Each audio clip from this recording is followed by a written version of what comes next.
આપણે સૌ જાણીએ છીએ કે દિવસે ને દિવસે ટ્રાફિકની સમસ્યા વધતી જોવા મળે છે અને બીજી તરફ અકસ્માતનું પ્રમાણ વધી રહ્યું છે।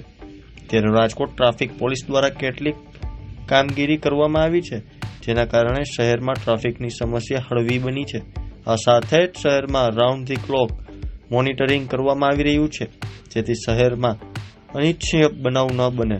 ટ્રાફિક પોલીસ દ્વારા વિવિધ રોડ એજન્સીઓ સાથે સંકલન કરીને એન્જિનિયરિંગ સબબ સુધારાત્મક પગલાં, ટ્રાફિક અવેરનેસ કાર્યક્રમ, ટ્રાફિક એન્ફોર્સમેન્ટ અને કામગીરી કરવામાં આવે છે, જેના કારણે અકસ્માતની સંખ્યામાં ઘટાડો થયો છે।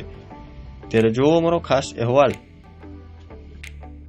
जय हिंद, मैं Pooja Yadav, DCP traffic Rajkot city. 2024 के हम अंत में हैं और 2024 में ट्रैफिक द्वारा की गई कामगिरी की एक समीक्षा मैं आप सबके सामने करना चाहती हूँ। 2024 में ट्रैफिक ब्रांच ने सबसे ज्यादा जो फोकस किया है वो एक्सीडेंट रिड्यूस करने में फोकस किया है और उसका रिजल्ट भी हमें मिला है, जिसके कारण फैटल एक्सीडेंट्स में 9% घटाड़ा हुआ है, ग्रीवियस में 7% और टोटल एक्सीडेंट्स में 12.71% नोंदपात्र घटे हैं एक्सीडेंट्स। तो इसमें हमने जिस चीज पे फोकस किया है वो पहला है कि ब्लैक स्पॉट ऐसे प्लेसेस होते हैं जहां पे नंबर ऑफ एक्सीडेंट्स ज्यादा होते हैं। ऐसे एरियाज में हमने सबसे ज्यादा केसेस किए हैं और 32,000 केसेस वहां पे किए गए हैं और 1,42,00,000 का फाइन वहां से वसूल किया गया है। इसके अलावा 100% फैटल एक्सीडेंट्स विजिट किए गए हैं। पूरे सिटी में अलग अलग आरएमसी के साथ में मिलकर रोड डिजाइनिंग मेजर्स लिए गए हैं। एनएचएआई के साथ में जहां जहां एक्सीडेंट्स हुए वहां पे शॉर्ट टर्म मेजर्स जैसे कि पट्टा मार्किंग कर देना, लाइट लगा देना, रिफ्लेक्टर्स लगा देना, ऐसे मेजर्स लिए गए हैं। पूरे सिटी में जो एनफोर्समेंट की ड्राइव की गई है वो लास्ट ईयर के कंपैरिजन में 1 लाख ज्यादा केसेस किए गए हैं।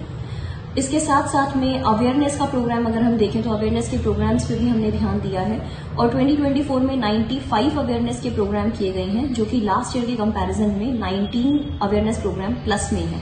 इसके अलावा खान खनिज विभाग के साथ में भी कार्रवाई की गई है। 23 हैवी व्हीकल को मेमो और 90 आरटीओ डिटेन किए गए हैं।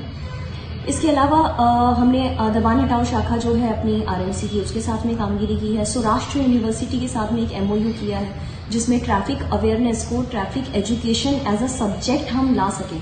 तो ट्रैफिक एजुकेशन को एक अलग लेवल पे, ताकि स्टूडेंट्स के बिहेवियर में हम एक ट्रैफिक बिहेवियर लेके आ सके, इसके लिए एक पहल की गई है। उसके लिए 2 सेमेस्टर में 2 पार्ट में सिलेबस को डिवाइड किया गया है और दोनों जो पार्ट 1 पार्ट 2 का सिलेबस जो है वो ट्रैफिक ब्रांच ने खुद डिजाइन करके सौराष्ट्र यूनिवर्सिटी के साथ शेयर किया है। इसमें जो जो इम्पोर्टेंट एस्पेक्ट्स हैं, जो जो इम्पोर्टेंट एजुकेशन स्टूडेंट्स को, ड्राइवर्स को होनी चाहिए, वो उसमें डाली गई है। तो ऐसा हमारे 3 जो मेन टॉप इम्पोर्टेंट या फिर नोंदपात्र जो काम है या प्रशंसनीय कामगिरी ट्रैफिक ब्रांच की, वो मैं कहना चाहूंगी। तो नंबर 1 जो है वो एक्सीडेंट रिडक्शन है, जिसमें टोटल एक्सीडेंट में 12.71% एक्सीडेंट्स में रिडक्शन हुआ है। सेकेंड है सौराष्ट्र यूनिवर्सिटी के साथ जो हमने एमओयू किया, उसमें हम सक्सेसफुल रहे और ट्रैफिक एजुकेशन को एज अ सब्जेक्ट हमने ग्रेजुएशन में डाला है। और तीसरा हम कहेंगे compensation to hit and run victim में 26 केसेस के में हमने कॉम्पनसेशन अप्रूव कराया है। तो ऐसे ही हम कामगिरी करते रहेंगे, लेकिन ट्रैफिक ब्रांच की जो कामगिरी है वो रेगुलर की कामगिरी है।